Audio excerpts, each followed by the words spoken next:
If you're like me, and you got no life and there's nowhere to go, then tune in to the Animation Truman Show. You'll be glad you did. And here we are.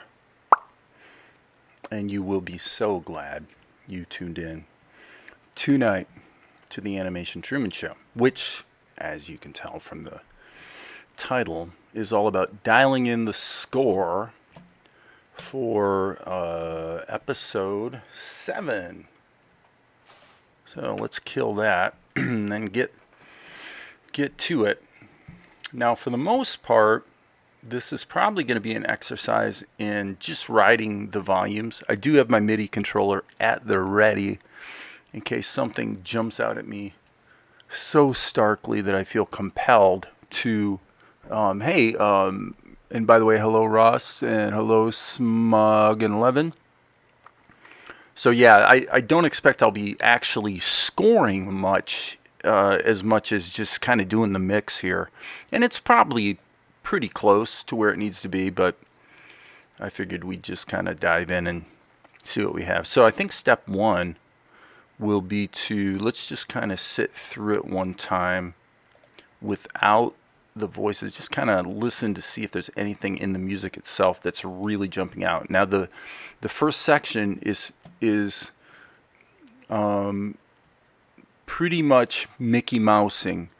I'm very much, and you can see the video, you won't hear the voices and everything, but it's very much in, it's a kind of a funny scene where the first meeting between Tianara and Prince Vespar happens, and so there's a lot of latent tension in this scene.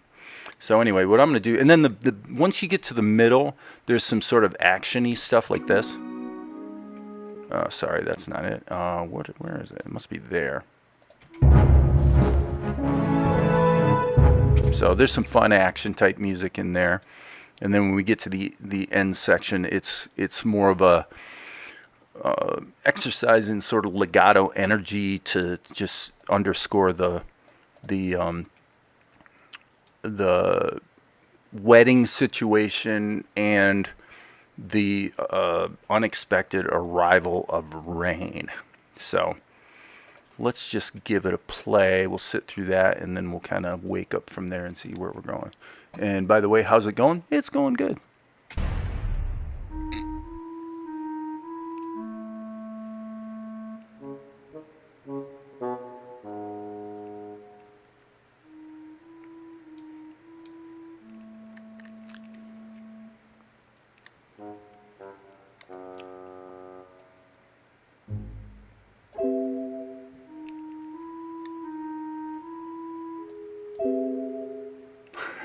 You guys can hear my computer sounds. That's funny.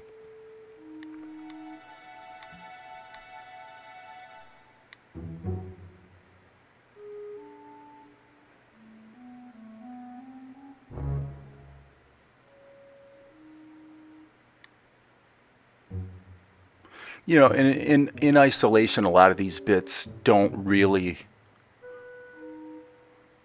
you know, they don't make sense. This type of music does not make sense without without being under a show. That's pretty for sure.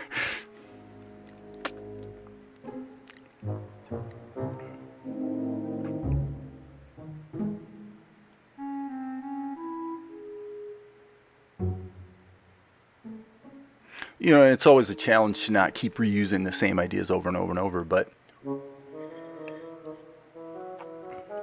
that devil's interval, the diminished fifth, is so useful in this type of music. Yeah, that felt pretty good. I like that.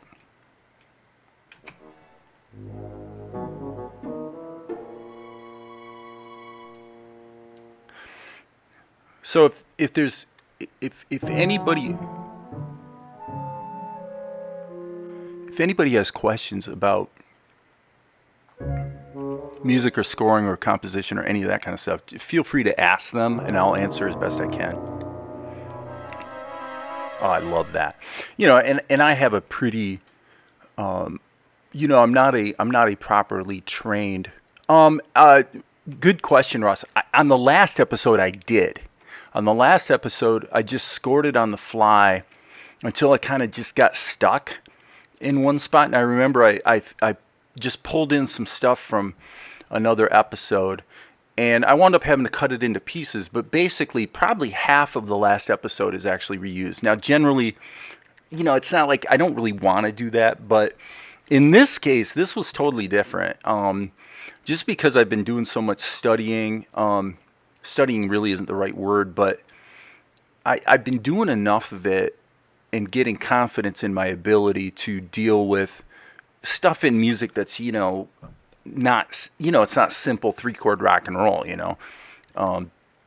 This episode, the whole thing was scored in about 2 to 3 hours, which was, for me, is great. That's what I want. My goal is to be able to respond to the visuals and the unfolding of the story in a way where I can make intelligent choices about how to support it and not hopefully have the music call too much attention to itself, right? I'm getting a lot bolder with brass, which is a really good sign for me. I've always been a little timid about my use of the brass. That's really the only place the Salt and Light, the theme that's been so present in all the episodes, this is really the only place in the episode where I quoted it, actually.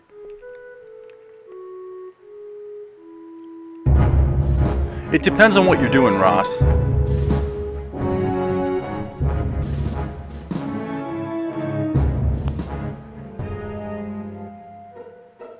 See, that change is so abrupt there. But, it's what the show's doing, so it's really challenging, man, to know what to do with, these little moments, and you're trying to sew things together, either dramatically or comedically.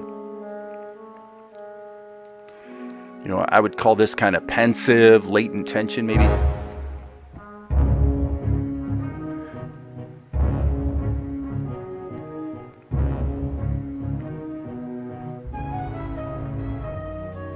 Interesting thing about this score as well. I did the whole thing wild. In other words, no click track, no quantizing of the MIDI data, nothing. It's all played live. So that was a little bit of a small achievement as well for me. Well, I'll show you something interesting I noticed the other day, because I've been rewatching Ken Burns' documentary Jazz. And just these, Duke Ellington and Sidney Bechet and obviously Louis Armstrong, and then you're getting into the bebop period with Charlie Parker, the big band period after World War II. It's fascinating stuff. And I realized the other day, now I'm a fairly good drummer, but I realized quite interestingly that I can vamp a beat or a syncopation or something from one hand to the other. So this hand can be giving me a beat, and then this one can be like, that type of thing. If I tap the table, it's easier. But I realized that if I make a metronome sound like this, and the clock's coming from my head, my hands, what I can do with my hands between each other, I cannot do with just one hand relative to the clock being up here. So I realized that there's some coordination things in my skill set that are lacking that would probably enormously help my piano playing, because when you're playing piano, you need to keep the clock in your head or tap your foot or whatever, because the hands both are doing something separate than the clock. You can't depend on one hand or the other to be the clock. Right? So it's not exactly like playing drums. So I thought that was kind of interesting.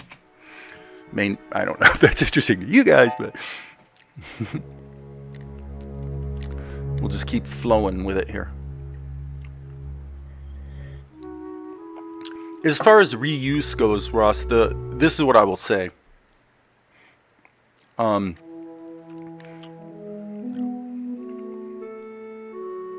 I'm listening while I'm talking, but if you watch the show Merlin, I think it's a BBC show, good show. It's like a 5-year series. That's really what they did. They really had a library of musical styles that broadly fit different types of situations, and so you'd hear these same things coming back over and over in that show. And I think that's a totally valid approach, and it's certainly an economical approach. But having said that, it also must be said that if you've got here's this, well, I don't know, it's a 5 or 6 minute episode, I guess. If you have the ability to score it in a couple hours, then that's pretty fast. So I don't know, and I guess that would be a good way of stating what my goal is. I really want to be so good at scoring that it would take more time to go find a piece that fits than to just rewrite it. I mean, just for me personally, that would be a really cool goal to achieve. I'd like to be at that level. I am getting close. Some types of music I can always crank out real fast, like a radio jingle, for example. I can usually do a jingle in an hour or two all day long. But this is a lot harder, because of the way you have to be interacting with the visuals and the story. So anyway, continuing. So reuse, it's actually the same as in animation. Can you get reuse in animation? Yes. But you're looking for that sweet spot between whether it would be... I'm going to listen to that again. You're looking for that sweet spot between whether it would be faster just to redo it and versus, in other words, do something custom to the scene or the situation versus pull something off the shelf and adapt it a little bit. There's certainly room for both. I think both are completely valid, and it depends on the type of show, how much of that you can do. Since this show is more of an anime type of approach, it tends to favor going ahead and, drawing things over again more often, I would say.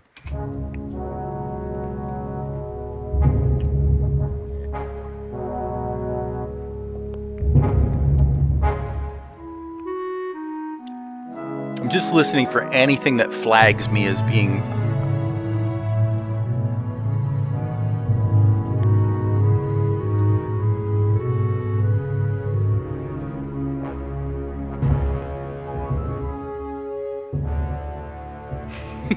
I like it.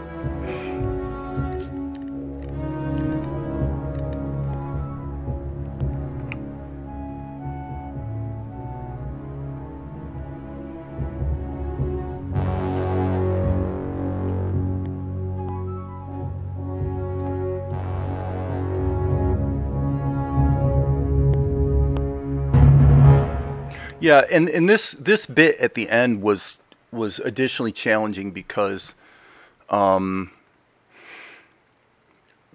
put it simply, I lost the beat.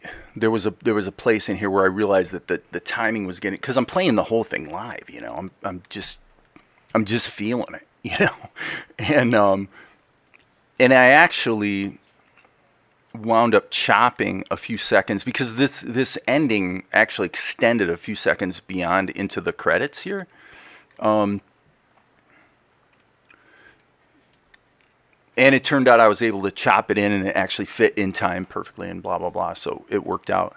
So Ross says reuse of the animation usually needs a lot of planning. Well, I mean, I think if you're doing, if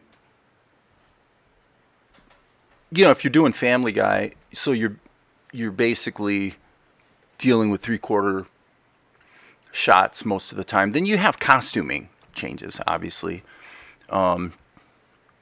I mean, if you look at Roger in American Dad, I mean, here's a character who he's always got a different costume on, So a situation like that, what are you going to do? You got to redraw it. But in terms of saying, hey, let's embrace that 3/4 view thing and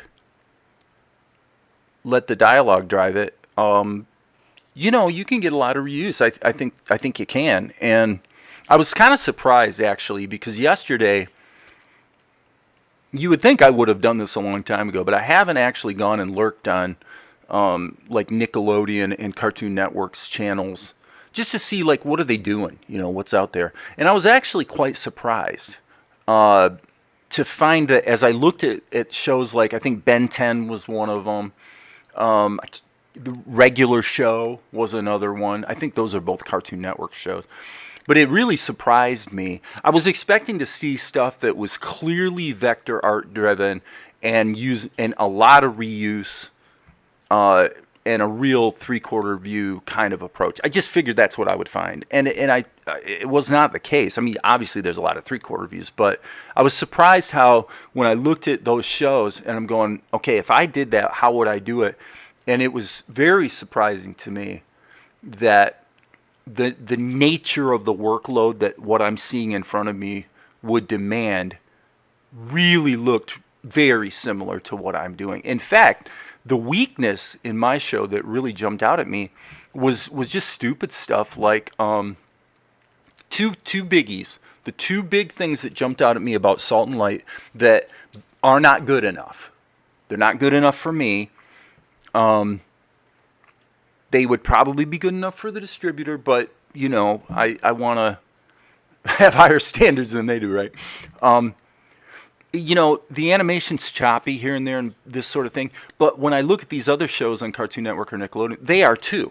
You know what I mean? It's all like that. So it's like, okay, that's not the problem. The basic problems were two. One was generally the editing in Salt and Light should be tighter. I've got too many situations where, and I glue it together with the score to a degree and sound effects and stuff, but basically the edit feels too loose. Like if the whole thing was 15% tighter edited, the whole show would just move along better. So I think when I go to compile the whole thing into a 48-minute show, one of my goals will be to go ahead and get a little aggressive on tightening up the editing. The other thing, and this is embarrassing to admit, but the other thing was just crappy ink work where you've got little overlapping lines that stick out where I didn't clean it up properly. It's just stupid stuff that it's just, a modicum of grunt work would fix it. Okay, so all right, so now I guess there's no harm in playing this with the audio and everything since I'm going to release it probably tomorrow. So you guys are getting the preview, I suppose. But with this run through, you'll hear, and I may stop it to comment or whatever, but basically you'll hear that the music's pretty quiet through the first section. And what I'm listening for, and one thing that will make me stop it, is if the music's like, okay, if the music jumps out and calls too much attention to itself in a sort of a intrusive way, then you got two choices. You can change your arrangement and thin it out a bit, or you can turn the volume down. Now, 2-3 episodes ago, I was really surprised when I had a section where I thought the music was really intrusive, okay? And just turning it down solved it. Like it was that easy. Just back it off a little bit. Now, caveat.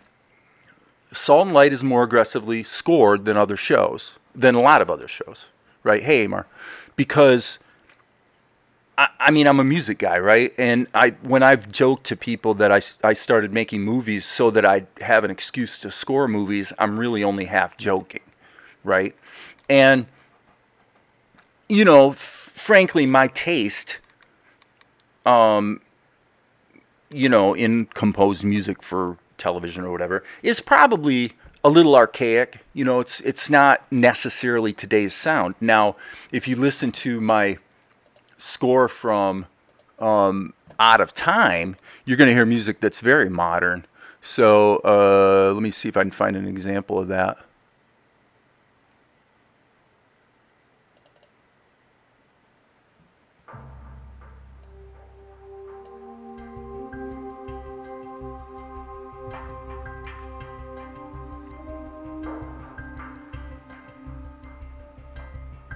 That could be like CSI, Criminal Minds, any of those types of shows. So it's not like I can't do it, but this music, to create that music that you're hearing right now, it was really cool creatively because, I mean, the whole challenge of the show and the movie, I should say, and the goal I set for myself was specifically to use texture. And I guess I can leave it playing in the background, but it was all about using, rhythm and echoes and textures to create a mood and literally have the entire movie be dancing around a C minor chord. One chord. It's virtually no chord changes.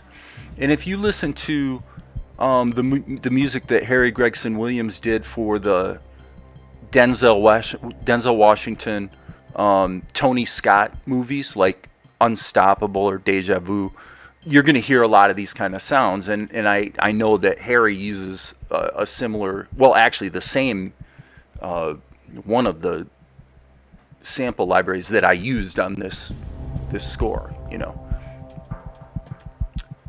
So, all right, Smoggin Levin, hope to see you again soon, buddy. It's been a while. Okay, so even though this music's, I think it's very cool and it's great to study too, like if you're studying or just creating some art or something and you just want something in the background that kind of gets you in the zone, this music from this movie is really good. I need to publish it and put it up on, make it available on Spotify or whatever, because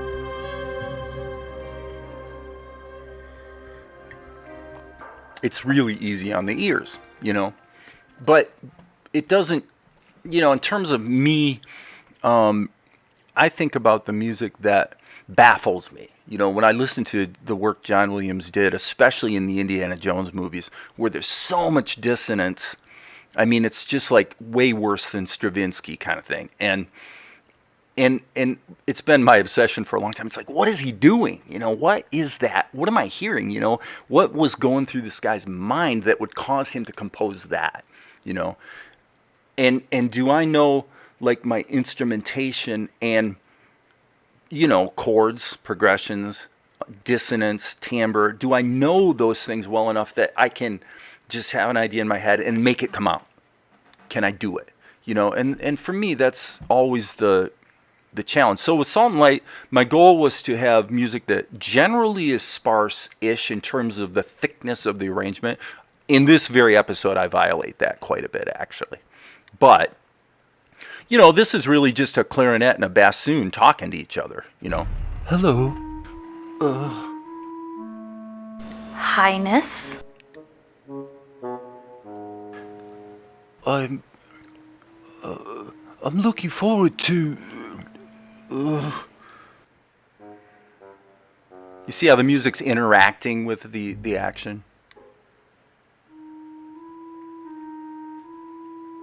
It's an honor to bring our families and kingdoms together. I'm making little tiny volume adjustments. Yes, it is an honor. I know. That's what I just said. See that? In isolation, this bit right here really sticks out like a sore thumb. It's like somebody farted or something. In context, it's not as intrusive. I know. That's what I just said. Well, I mean, you've been given a tremendous gift. Gift? I don't know if you've noticed, Your Majesty, but it's not... Yeah, here's an example of... probably, right here you get the pizzicato being answered by this little, probably two-note brass thing, right, in the Frenchies. You've been given a tremendous gift. Okay, so you got this, essentially it's diminished chord, because you want that sense of... you want that sense of not really knowing the key center. You want it to be, it's about the texture and the attitude and the mood and the tension of it. It's not about the key that it's in, so to speak, right? So Nagut 40 says, do you record any instruments with your mic for the score? I really don't, because, I mean, I'm a keyboard player. I mean, I actually play all the normal rock and roll instruments, so bass, guitar, drums, and keyboard is what I play. Played trombone in middle school. I have a melodica, which is Sounds kind of like a harmonica, but it's got a little keyboard. You can get them for, I don't know, $30 or something on Amazon. I haven't been able to find a lot of great places to use it, unfortunately, in the show. So, and I have a very good friend who plays flute in the symphony downtown, and I'm sure Luke would be happy to come over and play some live instrumentation on it if I asked him, as well as my friend Ken, who is a world-class classical piano player. It just really hasn't come up to, call in the big guns, and I don't really play the instruments that seem to, I don't play bassoon and clarinet, right? So if I did, I certainly would, and I've thought about getting a wind controller, so that I can build more dynamics into my performances with breath. But I play guitar. If you look on my channel, you can find search my channel for Kathmandu. You'll find a rendition of Bob Seger's Kathmandu that I did playing guitar. And there's also I think it's called Jamming with Clapton or something, where I'm playing like lead blues guitar, kind of against a recording of Eric Clapton in the background. So, I mean, there's stuff out there on my channel that in fact, come to think of it, there's actually a playlist called Dave's Musical Performances. So that'll give you a more broad-based, non-scoring, but more, pop rock kind of picture of kind of stuff that I've done. And so, You've been given a tremendous gift. Gift? I don't know if you've noticed. So what I started to say and interrupted myself, as I often do, is the pizzicato figure followed by the brass. It could be argued that really the following pizzicato figure should be answered with a brass chord, not jumping up to the clarinet. All right? I don't know that the symmetry of that is all that important, but it did occur to me. You've been given a tremendous gift. Gift? I don't know if you've noticed. And I think what I'll do is I'll just copy this over. Let me temporarily just turn this down. So I'm going to split this and turn it down. Okay, and let's isolate the music. So what I'm listening for, I know what I'm listening for, but I can't really sing a harmony, so I can't really show you.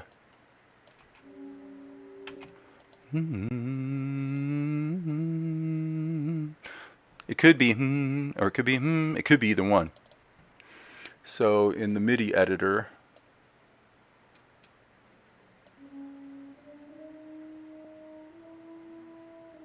could be either one of those.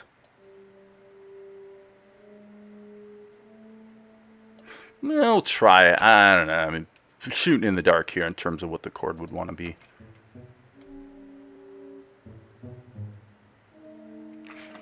I got it. That was it. That was exactly what I wanted. That's funny. Okay, back to the show. Cool.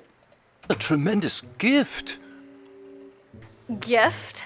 I don't know if you've Because noticed. it's climbing. The Your tension is Majesty, climbing. But it's not as if I really had a choice. Now this one, and this one is a little too major minor as opposed to being that dissonant sound. I mean, these are clearly, again, it's the devil's interval. It's a flatted fifth, and some people would call it a blues fifth, but it gives you the, in my keyboard, it gives you,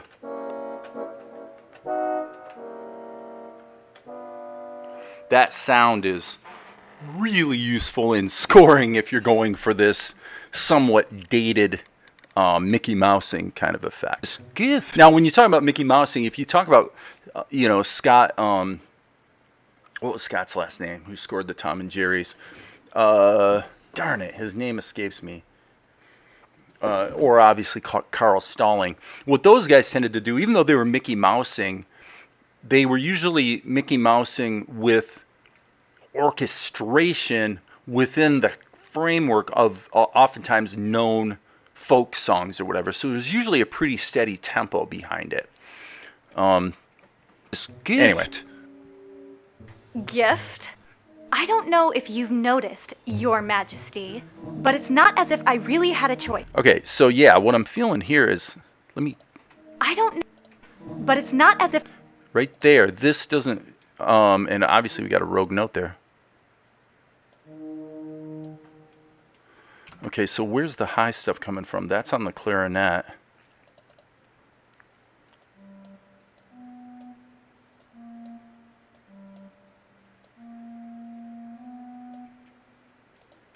But it's not as if I suspect that's going to sound better because we got 2 diminished chords in a row, and it just feels too major to me. Majesty. But it's not as if Yes! I really... Oh my God, that was it. That was it. Gift. Gift? I don't know if you've noticed, Your Majesty, but it's not as if I really had a choice. Well, of course not. Why would you? Hey, Marie. You're a girl. Yeah, I mean, thank you, Ross. That's nice. Yeah, that was a fun one to do. If you want really crazy rock and roll vocals, listen to my rendition of Man on the Silver Mountain, which is obviously Ronnie James Dio, to a backing track that was like a karaoke track. That one came out pretty good. I think that's in that playlist. Man on the Silver Mountain. Of course not. Why would you? You're a girl. Excuse me? Okay, the movement here feels gratuitous to me. By the way, when I play this, is the volume about right for you guys? Just let me know in the chat, please. Why would you? You're a girl. Excuse me? Okay, do we want some kind of pizzicato note? Let me grab my keyboard and put it on my lap. It's probably that, actually. Would you? You're a girl. Yeah, let's put that in there. Would you? You're a girl. Excuse me? Would you? You're a I girl. want that little punch right there.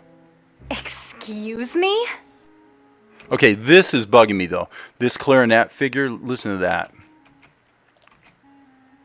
It's like, there's too many notes. It's fighting with the... Excuse me?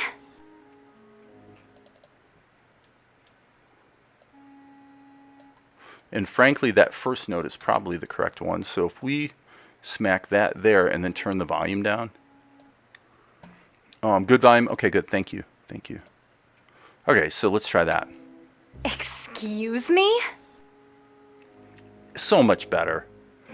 Now, I get, you know, what happens is I'll start to flow melodically with the action, and I'll start to get musical ideas, and I'll forget the show. I've done it a million times, and I don't consider myself particularly great at this, but I'm trying. Excuse me? Well, you know, I'm just saying. Yes, sound effects. Yeah, the sound effects track. This episode actually doesn't have as much sound effect activity as a lot of them, especially the last one. But yeah, the sound effects are all up here in a group. The voices are all up here in a group, and then the music's down here in a group. And then once I get everything dialed in, including this automation envelope that, you know, fades the music in and out, then what I do is I just solo the groups and render them out. So what you see in the show is every episode's going to have a voices, sound effects, and music stem. And that's necessary because that's what the distributor has to have. I have to deliver those stems to the distributor. So that if there's a foreign language translation or something like that, they have to be able to take the voices out and preserve all the sound effects and music. So that's part of my job. Okay, I think I jumped ahead here. What's wrong with my robe? Well, come on. Okay, did the volume jump up? What's wrong with my robe? Well, come on. You have to admit you do look a bit ridiculous. You will show respect. I have spoken. Spoken? Maybe you talk a bit too much. I love that. So again, I have to say, this is probably not, this is almost a sound of another time to a large degree, although, to be fair, I was actually surprised when I was watching, I think it was Ben 10, when I was watching some Cartoon Network show, how much, I was really shocked about how Mickey Moused it was. I'm going, wow, this sounds like they're doing a lot of the same kind of thing I'm doing here, and it really surprised me. But I don't know what I was expecting exactly, but anyway, in my other screen, I need to turn my headphones down just a little bit because they're a little hot. Talk a bit too much. God, I love that figure there. I love it. Okay, so now we're getting into a different little section here. Ouch.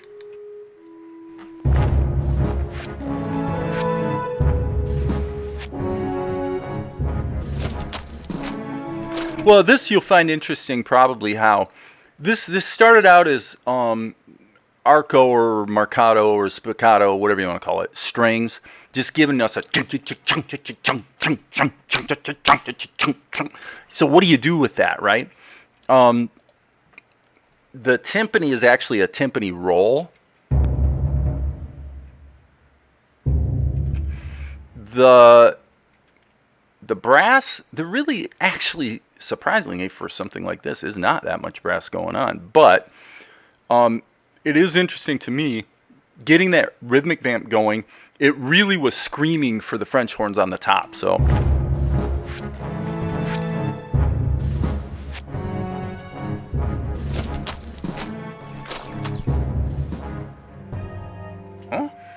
and I don't know that I'll say that this chordal transition here, I don't know that I succeeded very well with that, but for now I'm going to keep it. I think it's okay, and I don't want to try to rework that now publicly.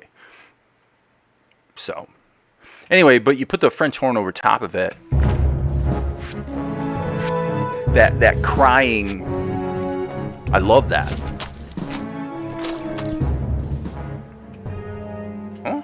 Really, the thing that is probably missing here, what is the the trombones doing there? Yeah, see, this is part of the problem. Let's open this up. I'm going to say that if we split this, whoops, I did not mean to do that. Okay, so what I'm going to do is I'm going to take this trombone note. Okay, yeah. I'm going to split it, and then, so for the first moment, I'm going to let it be at full volume, so it has a blurt when that chord hits. It's really not long enough, actually, is it? Huh?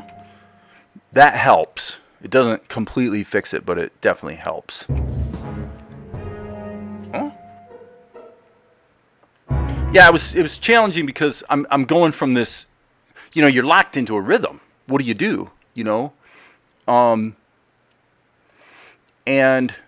I knew I needed to get things back down, or at least I felt that was the right choice. Huh? So I don't know. Like I said, I don't know that I succeeded there. And then it immediately goes crazy again. Okay, this Pitts note, let me glue those two together so I can edit this directly. This is too hot.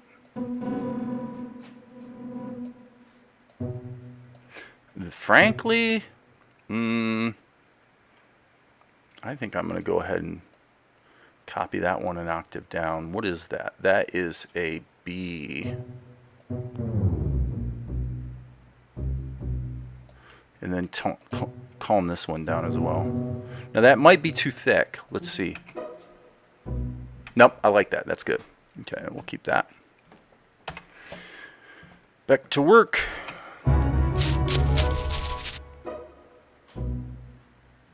Yeah, definitely a little sweeter. Okay, so this was interesting because I wanted to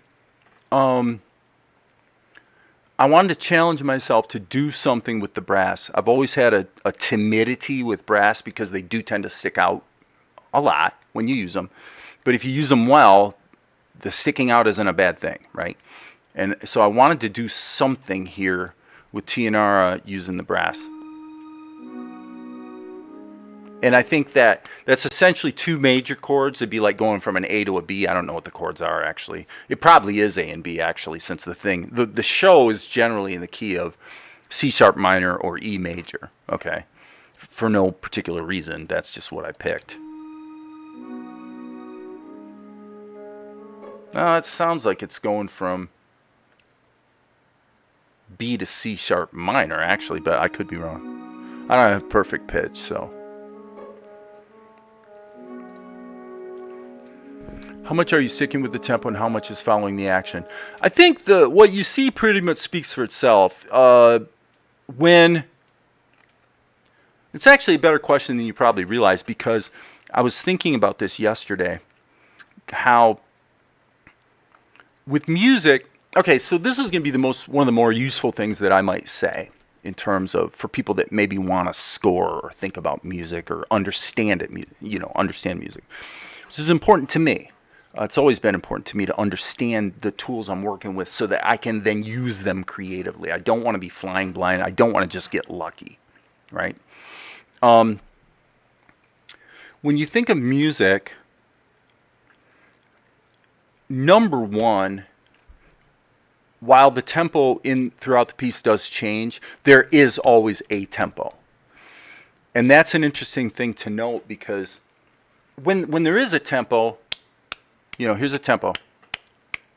Bop, bop, bop, bop, bop, bop, bop. Okay, so think about what I'm doing there. You're taking something that's a steady, known, and you're deviating from it. Now, you're actually doing the same thing chordally with music, because if you think about it, in the simplest terms, if you play an instrument and you pick a key, say I'm playing in the key of C, well, the truth of the matter is, if you go up the diatonic scale, unless you're going to get into the sophistication of chromatic transitions to get you from one chord to another, and your diminished chords are quite helpful for that, by the way. But there really are only three major chords. C, F, and G is it. That's all it is. And then, of course, you have the relative minor chords. So you got your A minor, D minor, and E minor in the key of C.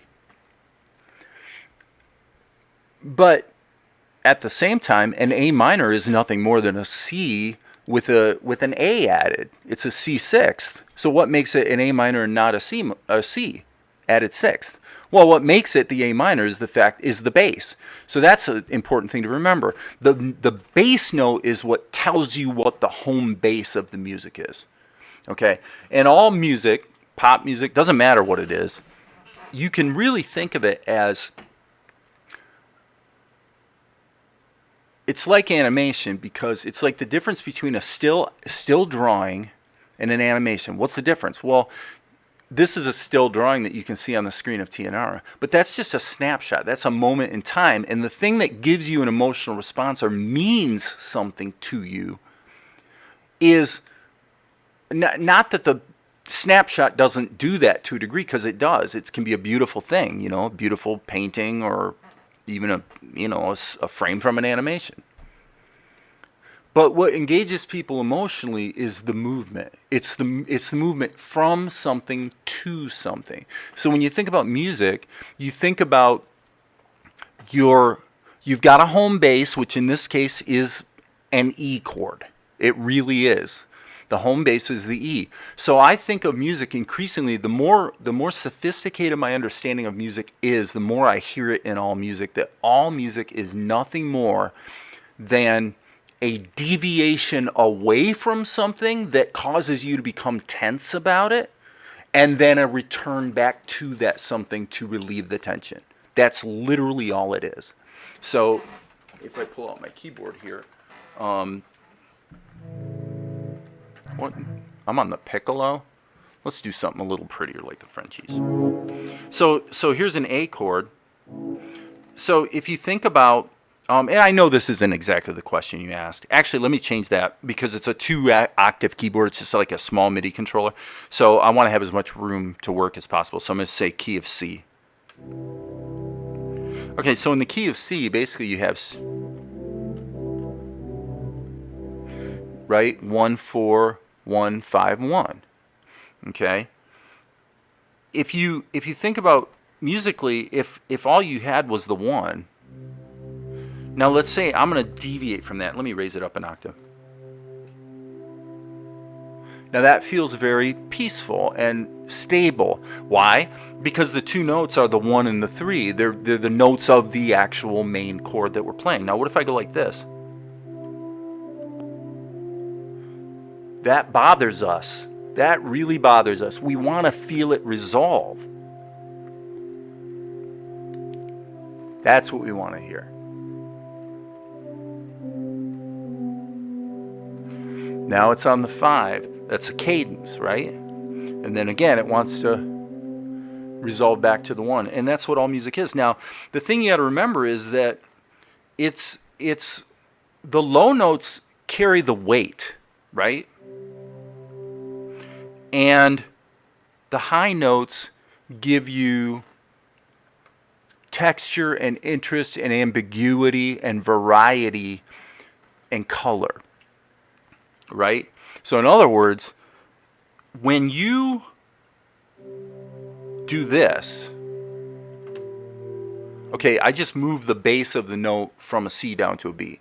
When you change the bass note, that is a big change. I mean, sonically and emotionally, we really feel that. And so in most scoring, you're not going to hear the low note change unless there's a really good reason for it that definitely is moving in a certain direction to either take you up or bring you down. So that's really what all music is.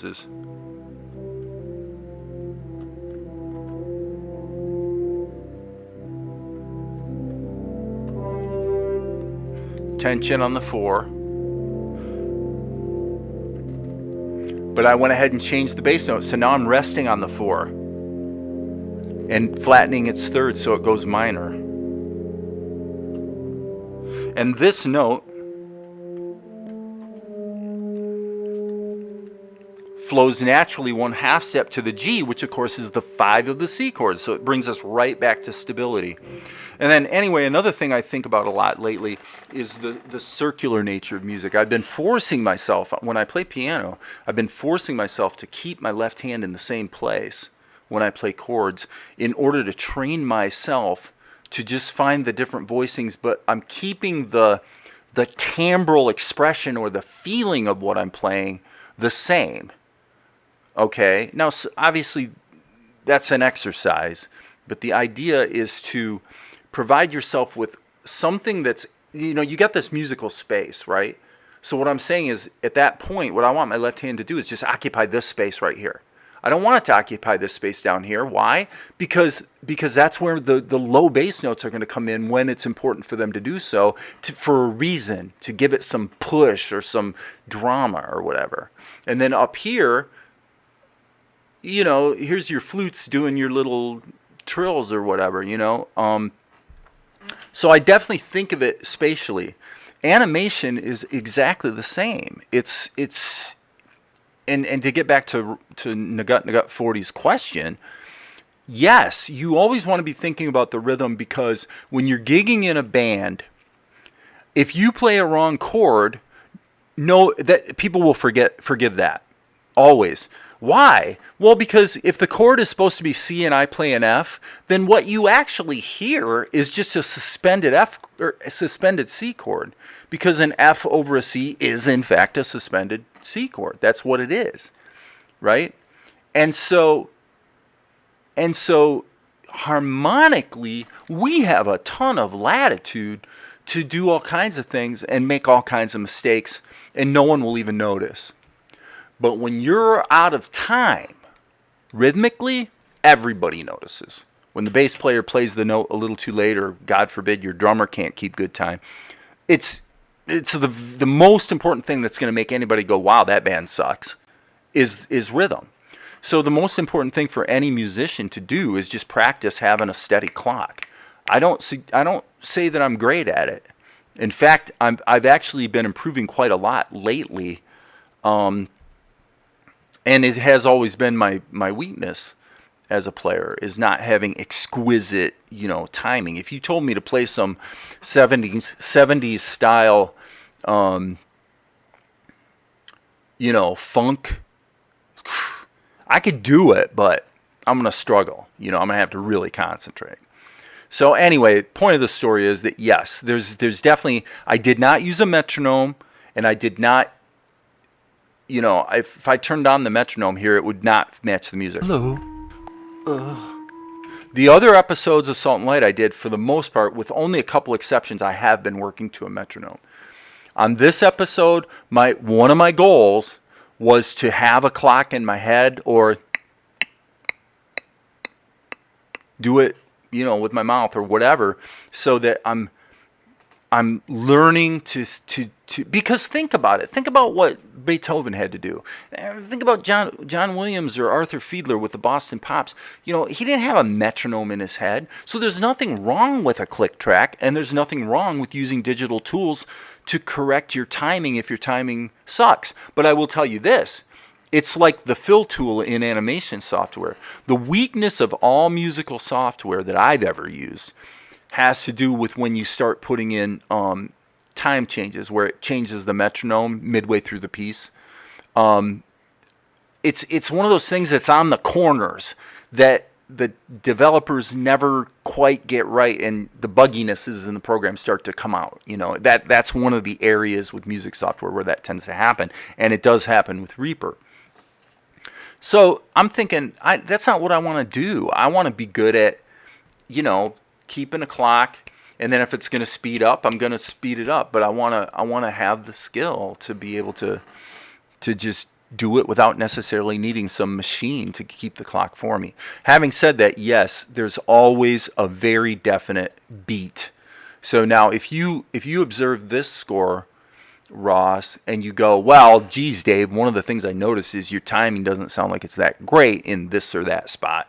I would be sure that you're correct. I'm sure that there are plenty of places where I'm not exact. Now, having said that, a lot of times it really truly does, if you're not too far off, it does sound like a more human performance. It feels more real and natural if you're not quantizing everything and letting the software make everything in perfect time. I used to sort of poo-poo that. And the more, I guess, mature I become as a composer, the more I think, you really want to let it be live. So I've never had much good to say about Prince. Frankly, I have his music has zero appeal to me, and believe me, I've tried. But I will say this, he was very well spoken of. A lot of people liked that guy, and he was well known for playing in the studio, playing everything live, even keyboard parts. He wouldn't let a sequencer quantize the music. He would play it live, and so that's one thing I have to respect about that guy, is he apparently had really good timing and technique. You have to admit, you do look a bit ridiculous. You will show respect.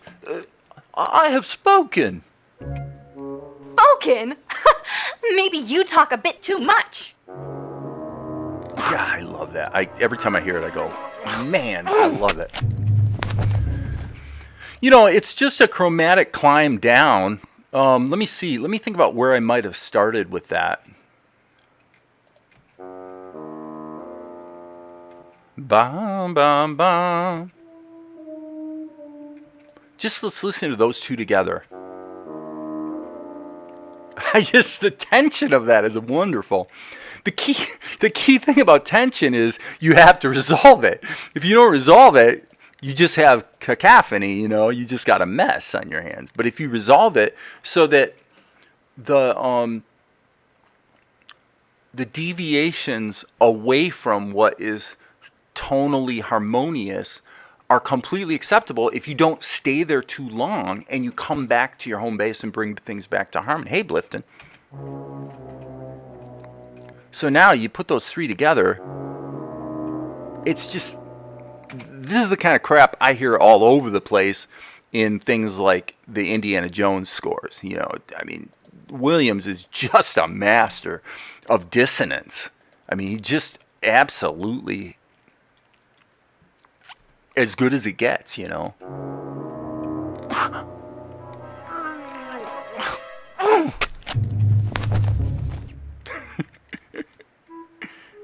There, we get back to the theme here. You know, finally quoted it. Okay.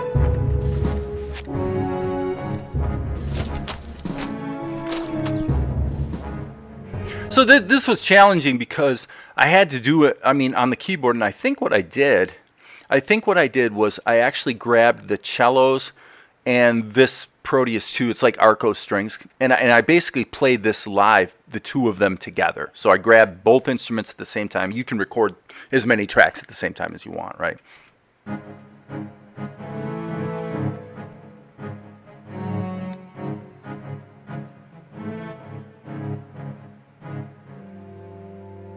Yeah, so there it is. And then I just built everything else around that.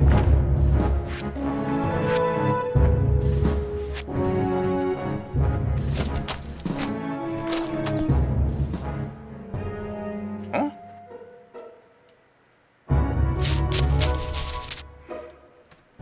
So yeah, without a doubt, I mean, compared to most cartoons, this is definitely a more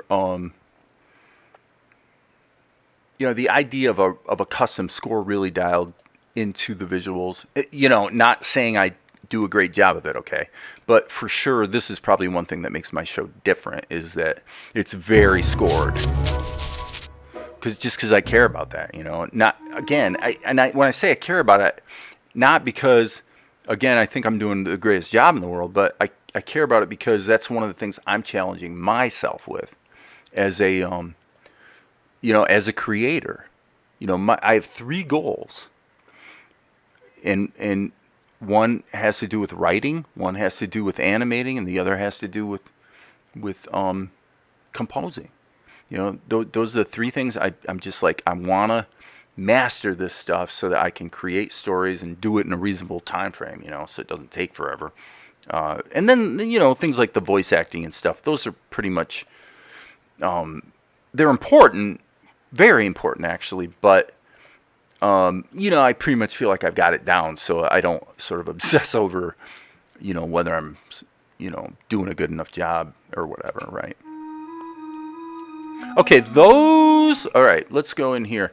These, gosh, timbrally, they're a little bitey. I'm going to soften these ones a bit.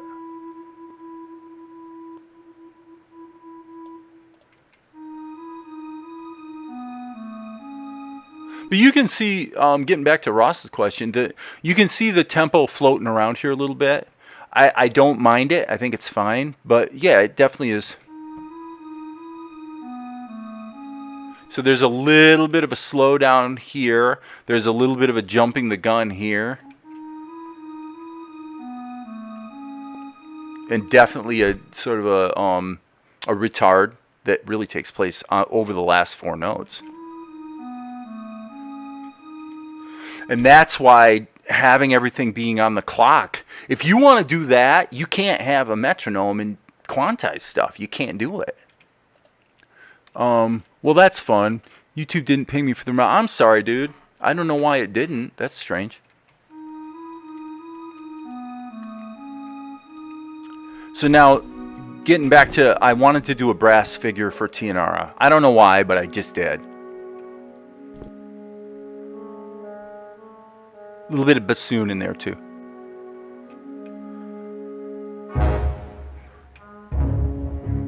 And then what I wanted to do is jump right back into the rhythm, you know, sort of the spy movie chase thing that I did back here, but have it be a little bit more understated, just giving you more of the pulse of it,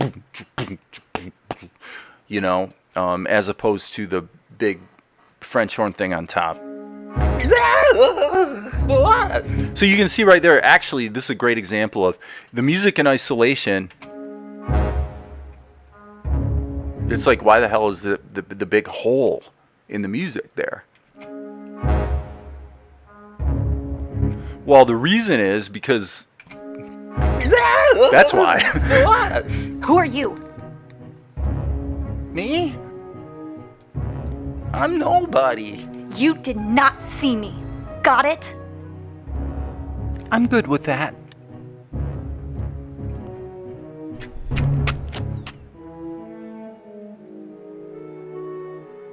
The letter. Okay, I want to look at the comments there. Blifton, Looney Tunes made the clarinet a tune linchpin. Well, I think so. I mean, for this show, there's no question that the clarinet is the most utilitarian instrument. And I've come to feel that it's one of the most expressive instruments for, it's just a lot you can do with it, especially if things need to be soft. You need to just like ease in some, well, think about it. If this was gone, the letter, what do you got? It's just a static chord. It's just a held chord is all it is. But the clarinet comes in there and gives you some of that motion on top that makes you feel like you're deviating away from the boring single chord, and then coming back home. See, it just gives it some life. It brings it to life. There's no doubt about it. So I love the clarinet for that. It's better for it than any other instrument generally because other instruments and flutes are close, actually. But if you listen to the bassoon here, bassoon has such, with its nasal character, it's got such a feeling associated with it that you have to be careful when you use it. Because it's comedic. It's just it's like a person walking in the room and having a voice like this, They're just funny. You can't help it. They're just a funny, it's a funny sound, whereas the clarinet is very warm and smooth and easy on the ears.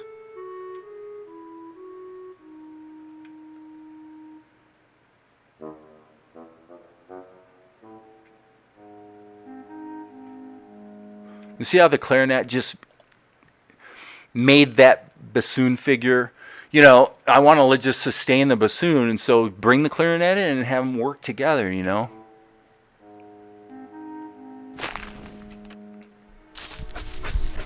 Tianara. That flutes are great for that. That's literally nothing more than just 3 notes. I think it's 3/4. It's like in other words, the notes are a fourth apart. I just wanted it to just feel like a boom. Tianara? So again, that's something I've been working on, is using musical ideas to just evoke a feeling or an attitude, Friends and countrymen, we gather today to celebrate the marriage of Prince Hey, Cullet! What about these taxes? Yeah, without crops, how can we pay? Friends, I assure you, the king has heard your pleas. What are you gonna do about it?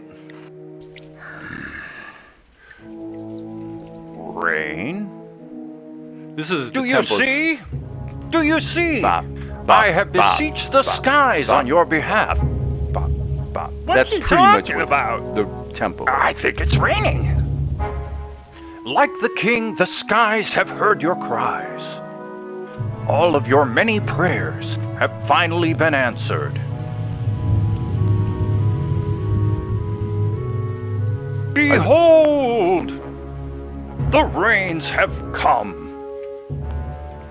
Generally, I feel like I succeeded for the most part through this section. The way that the climb that's happening here in the clarinet that just keeps raising it up, and then technically this is a key change because I think I dropped to a D chord, which is really out of the key of E. Like the king, the skies have heard your cries. But I think I wanted All of something your that many prayers have finally been answered. You know, this is, I mean, Golek, what he's doing here is so abusive. You could argue that it's ingenious, but it's definitely abusive. You know, he's using, he's smart to do it, but, you know, you got this moment where all of a sudden, you know, some raindrops fall. And so the guy just like that, he doesn't even think about it. He immediately seizes upon, how can I turn this to my advantage? And then what he's doing is he's seizing upon the people's openness to superstition and claiming that he, through his prayers or whatever, you know, that he made the rain come. Like the king, the skies have heard your cries. So I'm trying musically All to of your many support prayers that have finally it's been both answered. inspiring and abusive at the same time, I guess. You know, that climb in the clarinet to me says, something about this isn't right. You know, it's kind of what you're feeling there musically, I guess. Behold, the rains have come. This marriage has surely It's brought wicked. favor to our land. The skies have shown us favor. That line needs to be changed. Let the prince be married. So these two lines of dialogue need to be changed. In fact, let's deal with that right now, actually. He says the skies have shown us favor, which is stupid. The skies. All right, so this is really supposed to be... It's raining. It's a miracle. It's raining. I think I clipped it a little bit. Sorry about that. It's raining. It's a miracle. Okay, let me turn that down a little bit. And then find the beginning of his lip sync right about there. It's raining. It's a miracle. Let the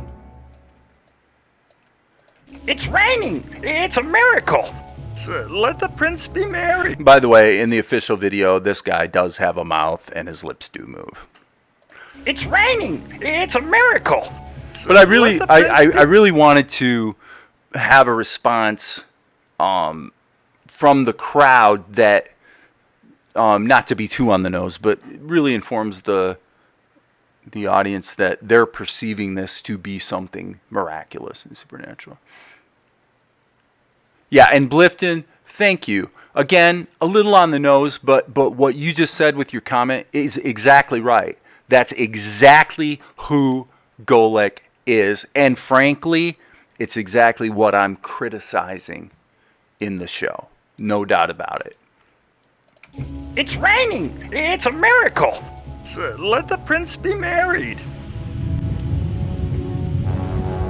And behold, the bringer of the rain. So he's got to sew this all together, right? Like, how do we make this all make sense? Okay, well, let's give the prince credit. You know, he's got to...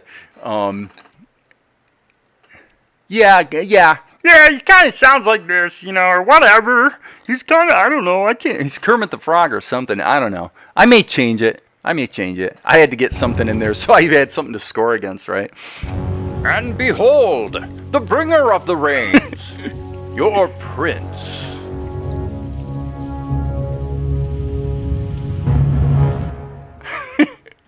So, you know, now that I go through it, it's always good. It's always a real sanitizing process, frankly, to go through music or something like this publicly, because there is a real difference. You guys will agree with me, I'm sure. When you're doing creative work, you can spin in a lot of circles and, you know, gerbling and trying things and getting off the path until somebody walks in the room, they're looking over your shoulder, and then all of a sudden you just raise your standards a little bit. You get a little more picky. You go ahead and fix that thing that you were going to maybe let get by. You ever do that? You guys do that? I certainly do. So it's good. I'm actually feeling better about the score now than I was before I started today. So I'm gonna blitz through the whole thing again, just see if anything jumps out at me. That is one resourceful monkey. That's from the preview of the previous episode, by the way. Highness? I'm looking forward to.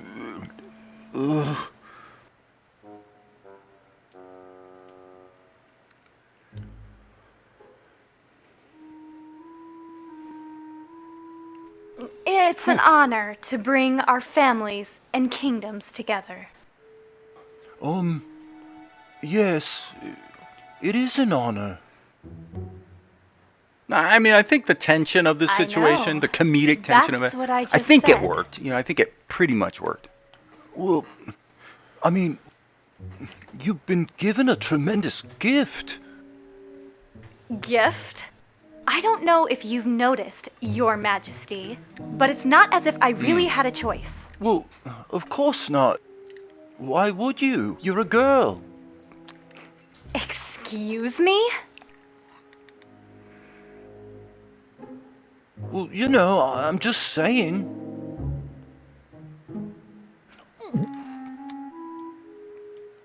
Really? Please explain. Well, I mean, surely any girl, of course, would be thrilled to. To what? Marry His Royal Highness in his extravagant robes? What's wrong with my robe? Well, come on. You have to admit you do look a bit ridiculous. You will show I respect. take your point, Sifter. I have spoken. Spoken? I mean, to a degree, you need that privacy, I think. I do like to have a workspace that's private because I'm trying a lot of things. I mean, it's a vulnerable space. It's a vulnerable thing to really be stretching yourself creatively and trying things that may sound or look completely stupid. It's hard to do that publicly. I don't know if it's a great thing to be, exposed all the time. But at some point, it's good to.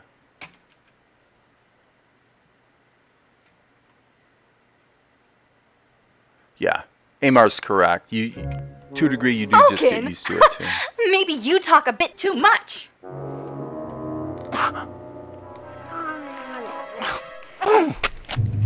That little bit right there may be one of the best little tiny moments of music I ever wrote. That feels so good to me.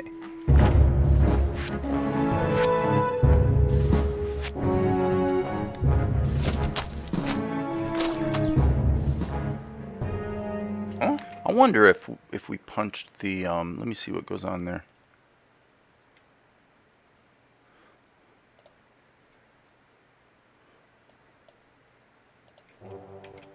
I'm curious to see what happens if we actually echo that in the temp. Huh? Yes, that helps a little bit. That does help a little bit. That percussive punch, I think, helps.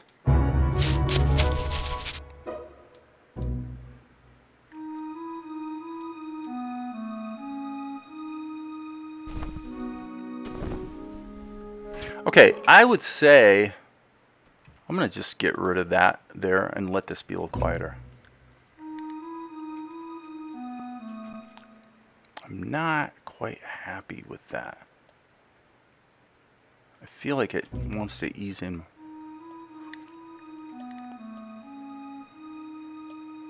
That's better.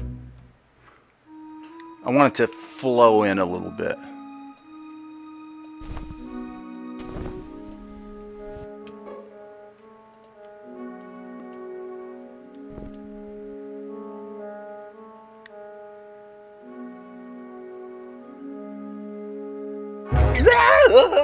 What?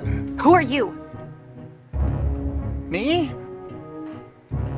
I'm nobody. You did not see me.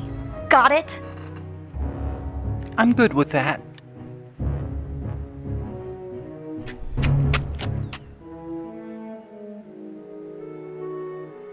The letter.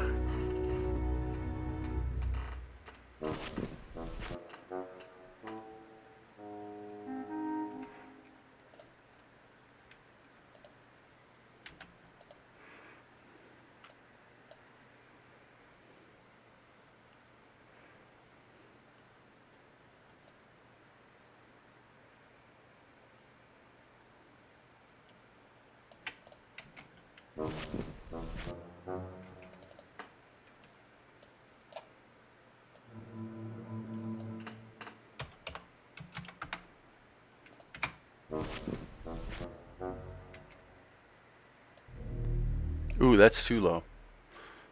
Wrong-o.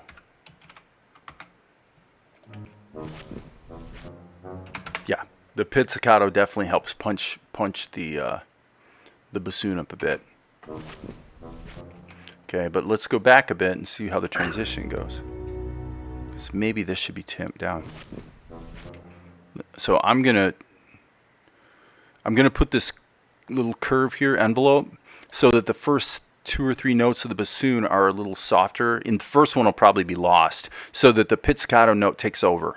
The letter.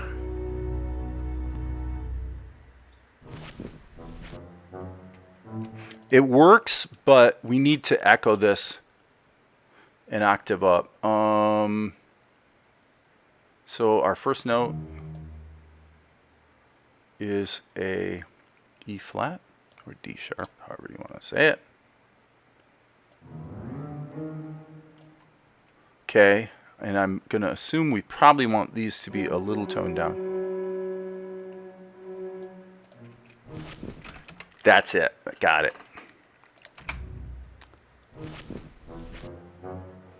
See, that feels good. That way better.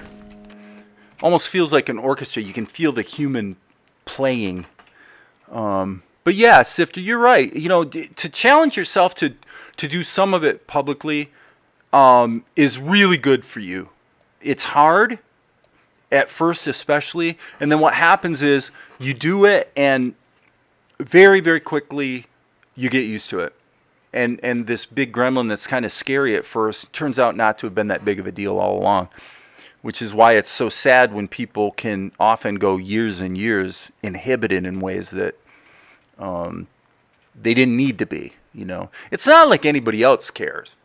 You know, if somebody sees you drawing publicly, they're either going to think it's cool or they're going to be indifferent. You know what I mean? So, and frankly, you could probably draw with your toenails and most people would be impressed. You know what I mean? They're going to, it's not, I mean, it's obviously, I mean, you're a guy that can draw. Very well, actually. Tianara.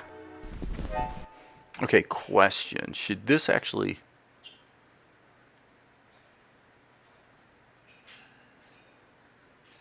Once we cut to him, let's cut that off. Tianara. Yeah, I still... Nah, even more. I'm just going to wing it here.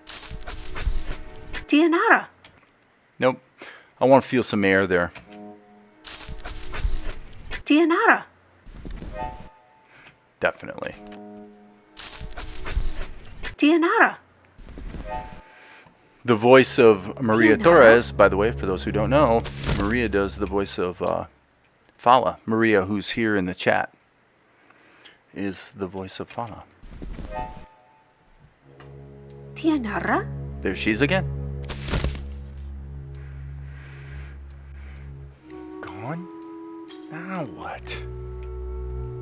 Friends, See, and that was a deliberate return. You know, you've got all these little dissonant, affecty things. They're Tianara. tension there.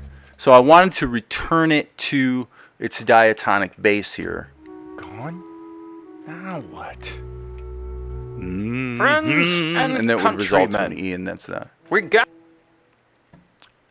You're rolling R's, absolutely. friends and countrymen. We gather today to celebrate the marriage of Prince Hey, Colin! What about these Actually, I think this is another place where I started to quote that theme again. I forgot about that. Yep. And then the dissonant stuff takes over again. We gather today to celebrate the marriage of Prince Hey, Colin! What about these tats? So you can see how, let me look at what actually happened here in the clarinet. Okay, so the second chord, so this is E, and then I believe it'd be a C diminished seventh. So you've got.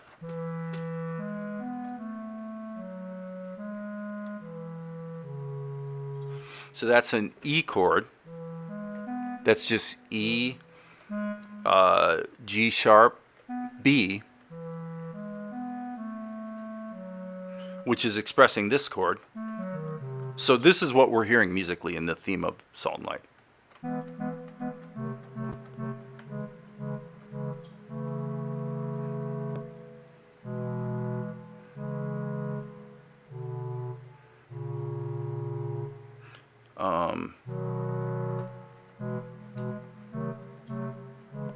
And then a D minor seventh.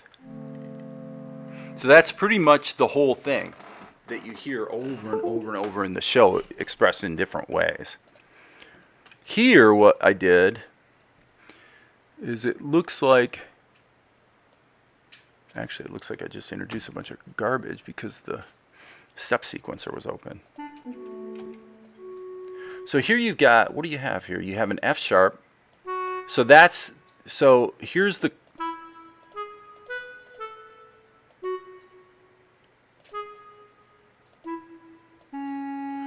okay, so it's E and then C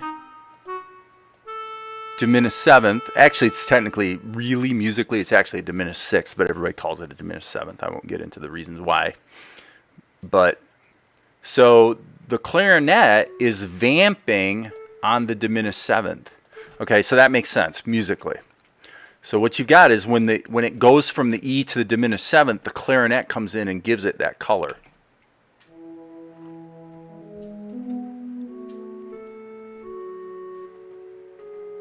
And then you let the note sustain here.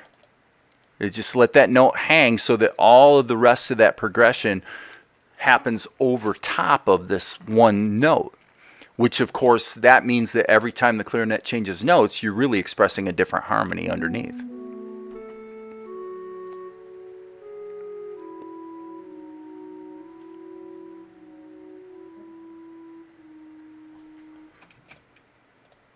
Marriage of crops, how can we pay? Friends, I assure you, the king has heard your pleas. What are you gonna do about it? Rain? Do you see? I have beseeched the skies on your behalf. chord. That was the right What's chord he there. talking about? I think it's raining. Like the king, the skies have heard your cries. All of your many prayers have finally been answered. Now the build up. Behold! The rains have come. This marriage has surely brought favor to our land. It's raining. It's a Thanks, miracle. Zipper. So let the prince be married. And behold, the bringer of the rains, your prince.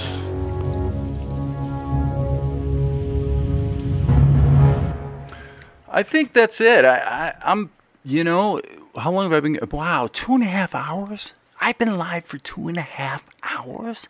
My goodness, it feels like it's been 45 minutes. I don't know if that's good for me and bad for you guys. I'm not sure.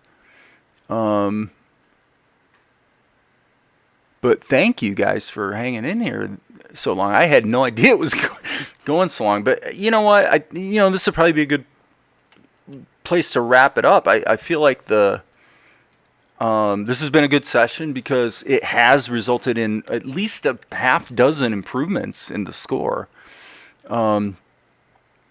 And I appreciate that you like it. Every episode is a new challenge. So this episode was a victory for me in that the whole thing was scored wild, meaning no metronome. So I was just being sensitive to my own sense of what the timing needed to be, number one. Number two, it was all scored in about 2 to 3 hours. So it didn't take that long to do. So that's a good achievement in that I want to be able to be responsive and sensitive enough to what's going on visually and dramatically, and have the skill set to be able to comment or support it in an intelligent way or in a useful way that doesn't detract. You know, in other words, the score should bring the show up, not down, right? We don't want to bring it down. We want to bring it up a little bit. So, on balance, I would say pretty happy score, right? Absolutely. So, if there are any last minute questions, I'll answer them. And if not, if nobody pops anything into the question, preferably tonight, you know, something having to do with probably music or scoring, then I will go ahead and wrap it up. And then when I go offline, get this stuff rendered out. And again, see, we do have this ability to have groups in Reaper. So all I have to do here, the reason, by the way, that when I solo the music, the reason that the vocal tracks don't disappear and get grayed out like the sound effects is because the vocal tracks are actually feeding a compressor in the music, so that when the voices talk, if you look closely here, when the talking goes on, you'll see the compressor. See that?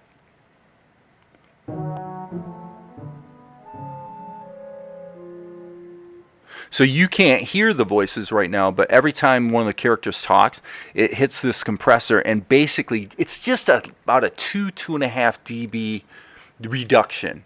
So there's a ducking. The music gets ducked, but only a little bit. Most of the control of the music is being done through the automation envelope, and then obviously how I played stuff. But other than that, just to be safe, I do have a ducker in there pushing the music down just a little bit whenever there is talking going on. So then we just render this out to music like so, and no output. Probably it won't output because there's something going on in Vegas where it's got the and in fact, actually in the studio, it could be that this Reaper project is currently open in the studio as well. I'm not sure about that. So anyway, with that, I will sign off so I can get myself organized, get this rendered out, and then I would expect to be posting an episode of Salt and Light tomorrow, and then it's right back to work on episode 8. So with that, I will say goodnight, and as you guys know, there definitely will be more